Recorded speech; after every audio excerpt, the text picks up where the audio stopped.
Il a suffi d'une soirée pour changer le regard de Simone sur la fête.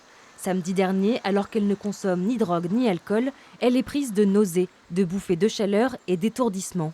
Elle décide de rentrer chez elle. Je sentais que j'avais quelque chose qui me démangeait au niveau de la fesse gauche.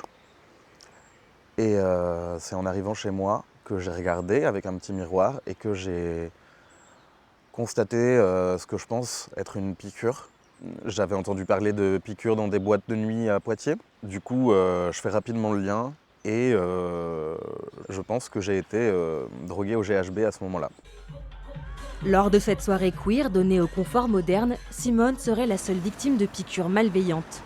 Face à ce phénomène croissant mais toujours marginal, le collectif Equinox recommande de rester vigilant, de sortir en groupe et surtout de se rendre au plus vite à l'hôpital pour un dépistage de drogue. Les 4 premières heures, on peut savoir à 99% ce qu'il y a eu.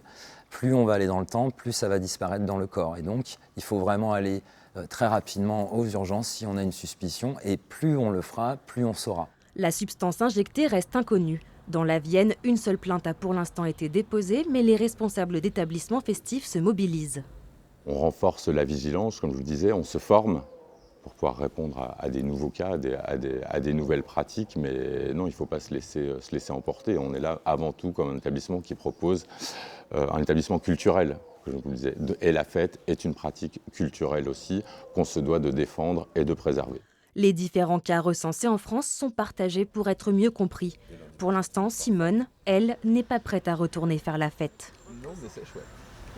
La peur d'avoir été drogué au GHB, c'était pas quelque chose de très important, puisque j'étais rentré chez moi, j'étais en sécurité.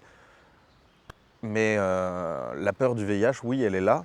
Au regard des cas rapportés en France, la Société française de lutte contre le sida se positionne. Elle ne recommande pas d'administrer un traitement d'urgence après une piqûre malveillante.